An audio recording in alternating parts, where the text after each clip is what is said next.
नमस्कार साथियों, आप सभी का स्वागत है एग्रीकल्चर अड्डा 24/7 में। मैं हूं आपका मेंटोर सुधांशु और आज हम डिस्कस करने वाले हैं नाबार्ड ग्रेड ए, जिसकी वैकेंसी ऑलरेडी चल रही है। एक 40 डेज का आपके सामने स्टडी प्लान। और ये दोस्त मास्टर स्ट्रोक इसलिए कह रहे हैं, अगर आपने इसे वास्तविक में फॉलो कर लिया, ठीक है, जितनी चीजें मैं आज बताने वाला हूं आपको कैसे पढ़ाई करनी है, क्योंकि बहुत बार ऐसा होता है जब शुरुआत हम करते हैं तो बहुत जोश के साथ होती है, लास्ट तक जाते जाते बहुत सारी चीजें कवर नहीं हो रही होती हैं। इस चक्कर में हम अपनी सारी चीजों को छोड़ देते हैं। बहुत सारे स्टूडेंट्स लास्ट में ज्यादा एक्टिव हो जाते हैं, शुरुआत में थोड़े कम रहते हैं। अगर हमने रेगुलरली इस सारी चीजों को फॉलो कर लिया है तो दोस्त आपका बहुत ही बेहतरीन एक प्लान जो आज हमने बनाया है ना, बहुत ध्यान से देखना, ये आपके लिए बहुत बेनिफिशियल प्रूफ होने वाला है। बहुत ध्यान से सारी चीजों को सुनना। नाबार्ड ग्रेड ए का जिसने भी अभी तक फॉर्म फिलअप नहीं किया है तो फॉर्म जरूर फिलअप कर लीजिएगा, क्योंकि 8 तारीख से लेकर और 30 तारीख तक ही ये फॉर्म भरे जाएंगे। और आपका नेक्स्ट मंथ में 20 तारीख को यानी कि 20 दिसंबर को इसका एग्जाम होने वाला। ऑलरेडी हमने बता रखा, फॉर्म फिलिंग 8 नवंबर से 30 नवंबर है। और दोस्त यहां पर प्रीलिम्स का आपका 20 दिसंबर और इसके अलावा 25 जनवरी को दोस्त आपका मेंस एग्जाम रहेगा। बात ये आती है, हम जो चीजें आज बताने वाले हैं मेजरली आपका स्कोर जितना अच्छा हो सके उन ज्यादा चीजों पे ज्यादा फोकस करेंगे। जिनको सिर्फ आपको क्वालिफाई करना है उनके लिए उतना ही टाइम भी हमने यहां पर अलॉट कर रखा है। किस तरीके से आप प्रिपरेशन करेंगे और प्रिपरेशन के दौरान किन चीजों का आपको ध्यान रखना है। सबसे पहले दोस्त वो ये चीज है कि आप अपने स्टडी मटेरियल को बहुत ही सावधानी से चुनें। कोई भी चीज गलत ना हो, इसलिए आप न्यूज जो बहुत सारी सुनते हैं ना, कभी कभी आपको डेटा गलत मिल जाता है, इन चक्कर में मत पड़ना। आप मैगजीन जो फॉलो करेंगे, एक कुरुक्षेत्र फॉलो करेंगे, दूसरा आप पीआईबी फॉलो करेंगे। जितनी भी प्रेस इंफॉर्मेशन ब्यूरो आपकी निकलती हैं, पुराने किसी भी स्कीम से रिलेटेड हो या किसी भी डेटा के लिए आप जो प्रयोग करेंगे, जो आप यूज करेंगे डेटा, वो आपका किसका होना चाहिए? पीआईबी का होना चाहिए, क्योंकि आप आंसर राइटिंग में उसे क्विट करने वाले हो। 100% क्लियर है। अच्छा, प्री के बाद में फेज 1 के बाद फेज 2 के लिए भी ज्यादा टाइम नहीं मिलता, तो फेज 2 भी आपकी तैयारी साथ साथ ही चलेगी। आपको टाइपिंग आती है तो बहुत बढ़िया है, ठीक है।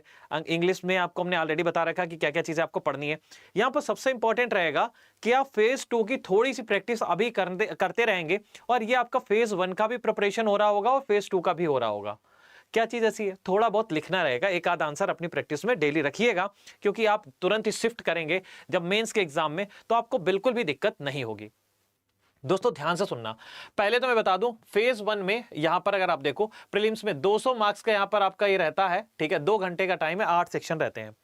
8 सेक्शन में भी 5 सेक्शन को सिर्फ और सिर्फ आपको क्या है, क्वालिफाई करना है। इनकी मेरिट ही नहीं बनती, जिसमें दोस्त हमने पहले बता रखा है, रीजनिंग, इंग्लिश, कंप्यूटर, क्वांट, ये हमारे क्या है दोस्त, अलग ही रहेंगे डिसीजन मेकिंग तक। और जो हमारा जनरल अवेयरनेस है, ईएसआई और एआरडी है, ये हमारे क्वालिफाइंग सेक्शन है 100 नंबर के। इससे ही हमारी मेरिट बन के आप मेंस में जाते हो, ठीक है। ये ऑलरेडी मैंने बता रखा है, फिर से मैं बता रहा हूं। और फेज 2 में ईएसआई भी है, एआरडी भी है, साथ में दोस्त एक चीज और है, वो है इंग्लिश, ठीक है। 100 नंबर की इंग्लिश रहेगी और 100 नंबर का एआरडी और ईएसआई रहेगा, डिस्क्रिप्टिव। और ये जो है ईएसआई का एक ऑब्जेक्टिव पेपर भी होगा, दोनों होंगे 50-50 नंबर के। अभी जो चीज मैं बता रहा हूं बहुत ध्यान से सुनना दोस्त। अगर आप तैयारी शुरू कर रहे हो तो अभी 1 से लेकर 3 दिन, यानी कि सबसे शुरुआत के आप जो दिन रखो वो पेपर को समझने के लिए। आप एक प्रॉपर अपना स्टडी प्लान बनाओगे। सबके पास अलग अलग घंटे होते हैं। मिनिमम जो आपके पास में घंटे होने चाहिए पढ़ने के लिए, वो 8 घंटे से ज्यादा ही रहे। 8 से 10 घंटे का ही स्टडी प्लान बनाना, क्योंकि अब महीना आपके पास में एक है। एक महीना क्यों बोल रहे हैं सर जी? 40 दिन का आप लिखे हो। इसके अलावा जो मैं दिन बता रहा हूं, ठीक है, बचे हुए 10, उसमें आपको मैराथन अटेंड करनी है, जिसमें हम आपको वो क्वेश्चन ही प्रोवाइड करेंगे जो ऑलरेडी आपके एग्जाम में छपते हैं। हर बार ऐसा ही होता है, ठीक है। और क्या होगा, पर डे मैराथन्स होंगी। इसके अलावा दोस्त आपके लिए एक बहुत इंपॉर्टेंट चीज और है, वो है रिवीजन होगा। प्लस एक चीज और रहेगी, वो है हमारा मॉक टेस्ट। बस इतना ही करना है और कुछ नहीं करना है लास्ट 10 दिनों में। पहले 2 दिन तक अभी आप क्या करेंगे, 2 दिन तक आप पहले तो फुल सिलेबस को एक बार समझें, उसको प्रॉपर नोट डाउन करके अपनी स्टडी लेवल के सामने लगा लेंगे, ठीक है। एग्जाम पैटर्न को अब तक समझ चुके हैं, इतने बार हमने बताया हुआ है आपको। इसके अलावा प्रीवियस ईयर क्वेश्चन पेपर आप जो है जरूर लगा लेना, क्वेश्चन रिपीट होते हैं। ऑलरेडी आपको मिल जाएगा 2019, 20, 21, 22, 23, 24 हमने ऑलरेडी करा रखे। 24 का नहीं कराया है, बाकी सब करा रखे हैं ऑलरेडी, आपको यूट्यूब पे मिल जाएंगे। आप लिखिएगा NABARD PYQ by Sudhanshu sir, तो आपको मिल जाएंगे। हमने ऑलरेडी करा रखे हैं, हालांकि हम जल्दी ही लेके आने वाले हैं। 1 घंटे का समय आपका जरूर लेंगे, जो हम सारी चीजों को डिस्कस करेंगे। इसके अलावा आप अपनी खुद से ही समझ जाते हो कि हमारा IBPS SOEFO की तैयारी रही है। तो हमारी ESI कैसी है? कह रहे सर बहुत वीक है। जनरल अवेयरनेस कैसी? थोड़ी वीक है। कंप्यूटर कैसा है? मीडियम है। ठीक है। ARD कैसी है? स्ट्रांग है। इसको हम रिवीजन नहीं करेंगे अगर आप एग्रीकल्चर के स्टूडेंट है। ठीक है। इसके अलावा दोस्त मैथ्स, रीजनिंग, इंग्लिश अभी अभी कुछ दिन पहले हमने पढ़ी थी, सिर्फ रिवीजन की जरूरत पड़ेगी। तो हमारी स्ट्रेंथ कहां पर है, हमारी वीकनेस क्या है, ये हमें पहले से पता हो, जिससे कि हम आराम से एग्जाम में बैठते टाइम इस चीज को अलग अलग कर पाए। ठीक है। इसके अलावा दोस्त एक शेड्यूल ऐसा बनाना, देखो रियलिस्टिक का मतलब ये है, आप बहुत सारे स्टूडेंट ऐसा करते हैं कि चलो ठीक है 15 घंटे का स्टडी प्लान बना लिए, फॉलो हो नहीं रहा है, फॉलो नहीं होता है तो दूसरे दिन हमें मोटिवेशन ही नहीं मिलता, कल का ही छूटा था। जितना बनाए उसको फॉलो जरूर करें, ताकि नेक्स्ट डे आपको ये लगे हमने अचीव कर लिया था, चलो अब इसके लिए हम अगला क्या है प्रयास अच्छे से कर पाएंगे। तो आप जो भी शेड्यूल बनाएंगे वो बहुत अच्छे से बनाएंगे। ठीक है। ये काम करते रहेंगे। जब ये काम कर लेंगे 2 दिन, इसके बाद दोस्त अगले 10 दिन क्या करना है? अगले 10 दिन हमें दोस्त पहले तो क्वालिफाइंग सेक्शन पे, ठीक है, जो मैं सिर्फ क्वालिफाई करना है, आप 2 तरीके से ले सकते हो, सिर्फ क्वालिफाइंग सेक्शन को, देन आप जो है मेरिट सेक्शन को कवर कर सकते हो। ठीक है। अब क्वालिफाई सेक्शन में दोस्त हमें कौन कौन से थे? हमने कहा मैथ्स, रीजनिंग है, इंग्लिश है, कंप्यूटर है और इसके अलावा डिसीजन मेकिंग है। आप इनके सारे सिलेबस को कवर कर लो। ठीक है। इनके क्वेश्चंस बढ़िया से लगा लो, इनके जो भी दोस्त प्रश्न ऑलरेडी आए हुए उनका डिस्कशन कर लो, और जो प्रश्न बन सकते हैं वो मैं आपको ऑलरेडी सोर्स में बता देता हूं। आपको हमारे यूट्यूब चैनल पे बहुत सारी क्लासेस मिल जाएंगे, आप वहां से कर सकते हो। ठीक है। जैसे आपका रीजनिंग, इंग्लिश है, कंप्यूटर है और ये क्वांट है। ठीक है। कम से कम 1 से 2 सेक्शन आपको पर डे कवर करने हैं। बेसिकली आपको ही रखने हैं कि यार हम इस सेक्शन पे भी देख रहे हैं, इस सेक्शन पे, ये 2 कम से कम कवर करते करते रहना है आपको। ठीक है। अगले 10 दिन अगर रख सकते हो दोस्त, या आप दोनों को रख सकते हो 20 दिन में, कि हम 4 घंटे 5 घंटे इसके लिए रखेंगे, 5 घंटे जो है मेरिट सेक्शन के लिए रखेंगे। मेरिट सेक्शन में general awareness, economic and social issue और एग्रीकल्चर रहेगा। आप एग्रीकल्चर को ज्यादा मतलब मत पढ़ने का प्रयास करना है। यहाँ पे अगर आप एग्रीकल्चर स्टूडेंट हैं, आप जनरल अवेयरनेस और इकोनॉमिक्स जो है एंड सोशल इश्यूज ESI, इस पे ज्यादा ध्यान देना, ये आपको ज्यादा बेटर नंबर दिला देगा। ARD वैसे भी बहुत ज्यादा हार्ड नहीं आती, बहुत ही सिंपल आते, बहुत सिंपल क्वेश्चन आते हैं। ठीक है। इसके अलावा दोस्त यहाँ पर जनरल अवेयरनेस है, ESI है, ठीक है, ARD है, इनके दोस्त क्वेश्चंस को भी लिखना प्रयास करना कि भैया हम थोड़े थोड़े लिखें। ESI के हो गए, ARD के एक एक क्वेश्चन जरूर लिखने का प्रयास करना। ठीक है। डेली आपको यहाँ करंट अफेयर है, रूरल एग्री स्कीम्स है और बजट जो टॉपिक्स है इनको आपको कवर करना है। इसके अलावा अब क्या करना है? कह रहे सर हो गए बाकी दिन आपको टेस्ट के बाद टेस्ट की एनालिसिस और एनालिसिस के साथ revision, test analysis revision, test analysis revision, test का एनालिसिस रिवीजन।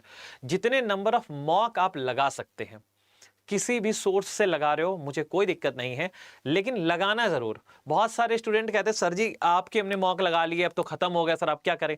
आप हमारे मॉक खत्म हो गए, आपको बहुत सारे मॉक मिलते ही हैं, हालांकि उन्हें ही पहले कवर कर लो। मैराथन्स क्लास है, उनमें जो क्वेश्चंस कराते हैं वो सारे के सारे कवर कर लो। जो आपको टॉप क्वेश्चंस कराते हैं, हमारी सीरीज ऑलरेडी यूट्यूब पे पड़ी है, आप उन्हें कवर कर लो। इसके अलावा आप किसी भी सोर्स से लगा रहे हो, कोई दिक्कत नहीं है। क्वेश्चंस की प्रैक्टिस जितनी ज्यादा होगी, रिफ्लेक्शंस और दोस्त आपके जो टॉपिक है उनका रिवीजन बहुत अच्छा ऑटोमेटिक हो जाता है। इसके अलावा जहां पर भी आपको लगता है एनालिसिस में ये चीज हम कैसे गलत कर गए, अगर उसको हमने सुधार लिया तो भी दोस्त आप क्या कर पाओगे, रिवीजन भी हो जाएगा और साथ में वो टॉपिक भी कवर हो जाएंगे जो आपके गलत हो रहे थे। ठीक है। अब क्या करना है इसके अलावा? रिवीजन के लिए दोस्त आप जो भी हम आपको चीजें यूट्यूब पे भी हम अभी से शुरू कर रहे हैं, अपनी क्लासेस जल्दी 11 बजे लॉन्च हो जाएगी, तो उसमें आप रिवीजन करते टाइम नोट्स बनाना छोटे छोटे।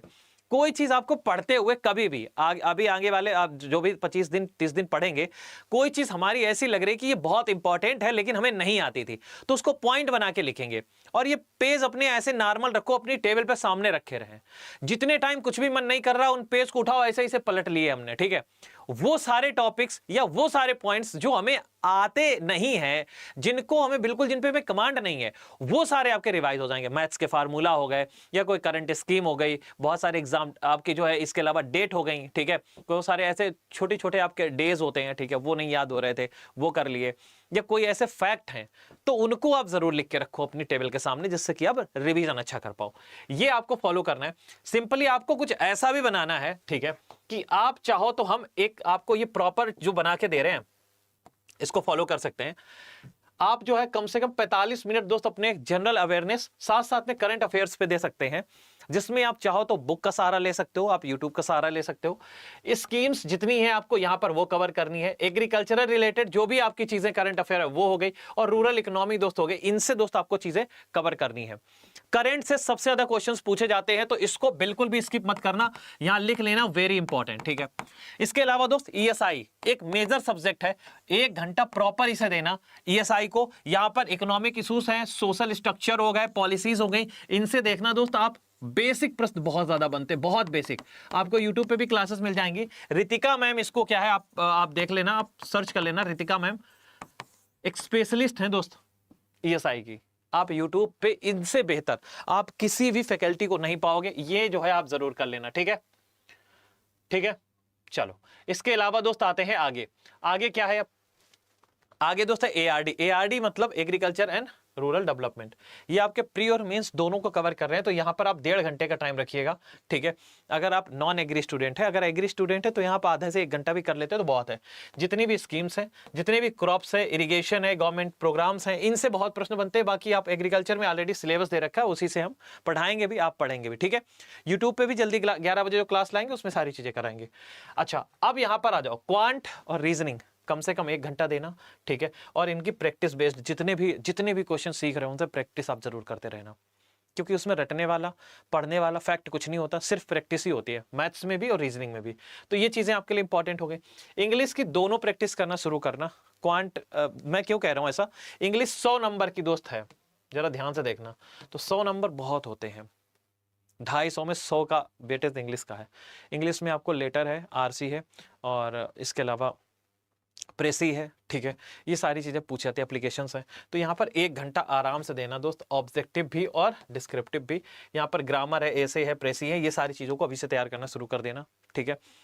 और यहीं पर ये आप दोस्त, इसके अलावा ये तो मैंने आपको बताया इसलिए रखा है, ये बहुत अच्छी कट ऑफ लेके जाता है भाई इंग्लिश। नॉर्मली 30 में से 10, 12, 13 नंबर कट ऑफ जा रही है, यानी कि पेपर अच्छा आता है इंग्लिश का, तो इसको अच्छे से रखिएगा, ठीक है। अब बात कर लेते हैं थोड़ा सा रिवीजन और मॉक। 1 से 2 घंटा बराबर इसको भी रखिएगा, प्रॉपर आप रिवाइज करें, छोटी छोटी से रिविजिट द मिस्टेक्स, बार बार उन चीज़ों को देखो जहाँ गलती हो रही है, उसे रिवाइज करोगे, और रिवीजन नोट्स आपको यहाँ पे करनी है।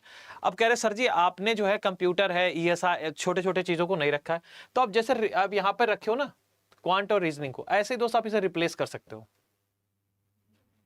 नेक्स्ट डे के लिए। यहाँ पर हम कंप्यूटर रखने वाले हैं नेक्स्ट डे के लिए दोस्त। यहाँ पे हम क्वांट के साथ में हमने जो है कंप्यूटर रख लिया, या फिर हमने डिसीजन मेकिंग रख लिया। मैं आपको सही बताऊँ ना, डिसीजन मेकिंग हो गई या कंप्यूटर हो गए, इनके नंबर मात्र 2, 4, 5 लेके चले आओ ना, आपका क्वालिफाई हो जाता है। इसका मेरिट भी नहीं बनता, तो हम ज़्यादा जोर नहीं देने वाले हैं इस पर कि बहुत ज़्यादा आप इस पर फोकस भी करें।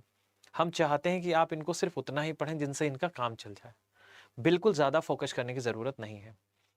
ESI हो गया, ARD हो गया, प्लस जनरल अवेयरनेस हो गई, इस पर थोड़ा ज़्यादा ध्यान देना, जो आपके लिए इंपॉर्टेंट रहेगा। हमने ऑलरेडी उन पर ज़्यादा पहले ही फोकस कर रखा है, जो मेजर आपके 3 है, ठीक है। इसके अलावा दोस्त रीजनिंग है, क्वांट है, ये सब चीज़ों को आपको यहाँ पे पढ़ना है। हाँ, जो भी छोटे छोटे सब्जेक्ट है उनको सबको एक बार देख लेना है।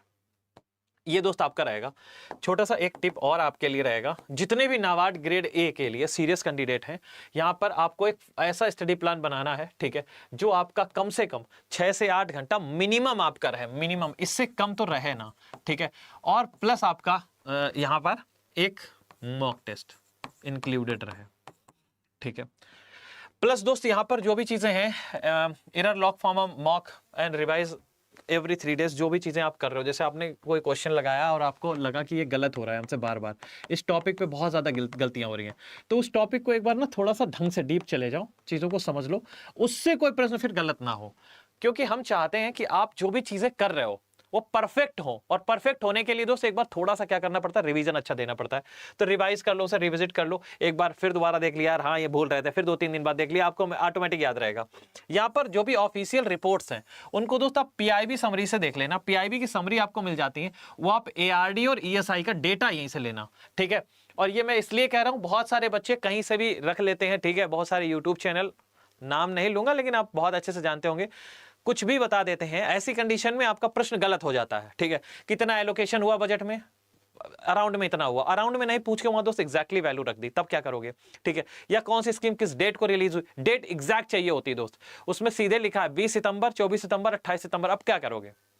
हमने सितंबर 2025 याद कर रखा, तो ये चीजें थोड़ी सी आपकी इंपॉर्टेंट रहेंगी। ठीक है, कोई स्कीम है क्या, किसका कितना हुआ है, डेली करंट अफेयर्स थोड़ा सा देख लेना, स्पेशली एग्रीकल्चर और रूरल सेक्टर्स की जितनी भी है बहुत क्रूशियल है, इनसे प्रश्न आने के चांसेस हमेशा रहते हैं और आते भी हैं। आप लास्ट के क्वेश्चंस उठाओगे आपको मिलेंगे। डिस्क्रिप्टिव राइटिंग आप जो है रेगुलरली करेंगे, ऐसे है, रिपोर्ट्स हैं, ये शॉर्ट नोट्स हैं, इनका दोस्त करते रहना, कम से कम 1 घंटा तो दे ही देना अभी प्रैक्टिस के लिए, मेंस के लिए, ताकि आप आराम से शिफ्ट कर पाओ 7 से 8 घंटा जैसे ही आपका फेज 1 का एग्जाम ओवर हो। ठीक है, स्टे कंसिस्टेंस, बराबर लगे रहे, ट्रैक परफॉर्मेंस, अपनी परफॉर्मेंस को खुद ही जांचो कि हम कैसा क्या कर रहे हैं। इसके अलावा दोस्त आप यहां पर जो भी चीजें आपकी छूट रही हैं उनको रिवाइज करते रहो। लास्ट के 1 डे 2 डेज जब भी रहें कुछ मत करना, सिर्फ और सिर्फ मॉक लगाना, कोई रिवीजन कोई चीज नहीं, सिर्फ मॉक, और मॉक करके दोस्त आप छोड़ के सीधे एग्जाम में बैठना जाके 20 तारीख को, आपका पेपर बहुत अच्छा होगा, मैं गारंटी लेता हूं इस बात की, अगर आपने इस चीज को फॉलो कर लिया।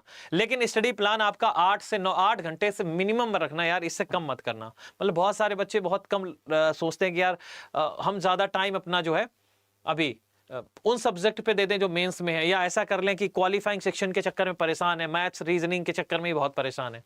भाई ये एग्रीकल्चर का एएफओ बिल्कुल नहीं है, ये उससे थोड़ा सा क्या रहेगा, थोड़ा सा कठिन है, लेकिन इसका पैटर्न इतना अच्छा है कि आप इसे क्वालिफाई कर सकते हो आराम से। ठीक है, तो इस चीज का बाकी ख्याल रखिएगा। बाकी हम YouTube पे क्लासेस लाएंगे, आप उसे आराम से करते रहना। आज के लिए इतना ही रहेगा। बाकी एक इन्फॉर्मेशन और दे देते हैं, कोई बच्चा अगर हमारे साथ जुड़ के तैयारी करना चाहता है तो आप कर सकते हो। सिंपली आप जो है अड्डा 24/7 के मोबाइल एप्लीकेशन पे देखोगे, हम आपको वहां पर ऑलरेडी कोर्स के साथ में सारी डिटेल हमने वहां पे कन्वे की है, मैं आपको दिखा भी देता हूँ। बाकी हमने इसका टोटल वैकेंसी, जनरल वैकेंसी और नंबर ऑफ एप्लीकेंट्स के बारे में एक सेशन किया था। ठीक है, बताया भी था आपको कि कंपटीशन अच्छा खासा रहता है, तो तैयारी थोड़ी सी अच्छी करनी पड़ेगी आपको। इसका नया बैच 2025-26 है, इसके लिए हमने लॉन्च कर दिया है। 15 तारीख से ये क्लासेस आपके स्टार्ट होने वाली हैं। सिंपली दोस्त आप क्या करोगे, अड्डा 24/7 के मोबाइल एप्लीकेशन पे जाओगे। ठीक है, ये है मोबाइल एप्लीकेशन। अगर आपने इसे डाउनलोड कर लिया है तो यहाँ पर अपने फोन नंबर, मोबाइल नंबर डाल के इसे रजिस्टर्ड कर लेना। रजिस्टर्ड करने के बाद दोस्त यहाँ पर आप ऑल कोर्सेज में गवर्नमेंट जॉब एग्जाम और एग्रीकल्चर सेक्शन में आना। गवर्नमेंट जॉब एग्जाम सबसे पहले, देन एग्रीकल्चर। एग्रीकल्चर में दोस्त ये नाबार्ड का आपका बैच है जो हम शुरू कर रहे हैं, NABARD grade a general post के लिए। प्रीलिम्स, मेंस और इंटरव्यू तीनों चीजें रहने वाली हैं। इसमें टोटल आपको 12 फैकल्टीज पढ़ाने वाले हैं, जिसमें जिसके स्पेशलिस्ट है, जो भी जो जिसका है। ठीक है, एआरडी में आपको ऑलरेडी 6 लोग पढ़ाएंगे। ईएसआई मैम पढ़ाएंगे आपको, रितिका मैम। इसके अलावा वीर आशुतोष सर यहाँ पर आपको डिसीजन मेकिंग है, आयुष्मान सर आपको मैथ्स पढ़ाएंगे। ठीक है, रिजवान सर आपको जो है रीजनिंग पढ़ाएंगे। तो ऐसे पिंकी मैम है आपको। तो यहाँ पर बहुत सारे फैकल्टीज आपको यहाँ पर सारी चीजें एक एक करके पढ़ाने वाले हैं। बेसिक्स से यहाँ सारी चीजें रहेंगी। ठीक है, 3 3 6 3 9 4 12 13 लोग पढ़ाएंगे यार, और ज्यादा ही लोग हैं उसमें। ठीक है, सारी चीजें रहेंगी, आप ऑलरेडी बैच में जाके देख सकते हो। और डेडिकेटेड आपको टेलीग्राम चैनल मिलेगा। ठीक है, वहां पर आप डिस्कशन भी कर पाओगे सारी फैकल्टीज के साथ में, कौन कौन पढ़ा रहा है, क्या स्टडी प्लान है, ऑलरेडी आपको मिल जाएगा। सारे सब्जेक्ट लाइव यहाँ पर। जनरल अवेयरनेस है Pinky ma'am, ESI Ritika ma'am, English Parth sir है, रीजनिंग यहाँ पर नीलम मैम पढ़ाएंगे आपको, क्वांट है राहुल मीना सर पढ़ाएंगे, ईएसआई है जो रितिका मैम पढ़ाएंगी। ठीक है, ऐसे करके आपको सारी चीजें मिल जाएंगी। ठीक है, चलिए, तो ये आपका बैच रहेगा। सिंपली आपको एक काम करना है, P2I बैच में यहाँ पर जब डिस्काउंट कोड आप लगाएंगे तो आप Y783A लगाना, ये मैक्सिमम ऑफ दे देगा आपको। अब ये 3900 कुछ का दिख रहा है मेरे लाल, तो अब ये इतने का नहीं रहेगा आपका। जब आप डिस्काउंट कोड Y783A लगाओगे तो ये बैच आपका लगभग 3450 का हो जाएगा। Y783A, इसे लगा के नीचे कॉइन्स लगा देना। ठीक है, कॉइन्स के बाद में ये प्राइस इतना नहीं रहेगा, इसका 3450 के अराउंड में दोस्त इसका प्राइस हो जाएगा। ठीक है, तब आप इनरोल कर लीजिए इसमें। बेसिक से सारी चीजें रहेंगी इसमें। ठीक है, और जो भी क्लास में पढ़ाएंगे उसे आप रिकॉर्डेड भी देख पाएंगे, क्लासेस के साथ रिकॉर्डेड भी होंगी आपकी क्लासेस, बाद में मिल जाएंगी आपको। इसकी वैलिडिटी 1 साल की है। साथ में दोस्त यहाँ पर जो भी चीजें होंगी उनको नोट्स के फॉर्मेट में हम आपको प्रोवाइड भी करते हैं डेली क्लास के साथ में। जितने भी टॉपिक आपके सिलेबस में दिए गए हैं वो सारे कवर होंगे, सारे के सारे। ठीक है, आज के लिए इतना ही रखते हैं। जय हिंद, राधे राधे। जो बच्चे इनरोल करना चाहते हैं फटाफट से इनरोल कर लीजिए। ये बैच आपका शुरू कर रहे हैं 15 नवंबर से। ठीक है, 15 नवंबर यानी 2 दिन बाद। बेसिक से रहेगा सारी चीजें इसमें। ठीक है, चलिए, राधे राधे।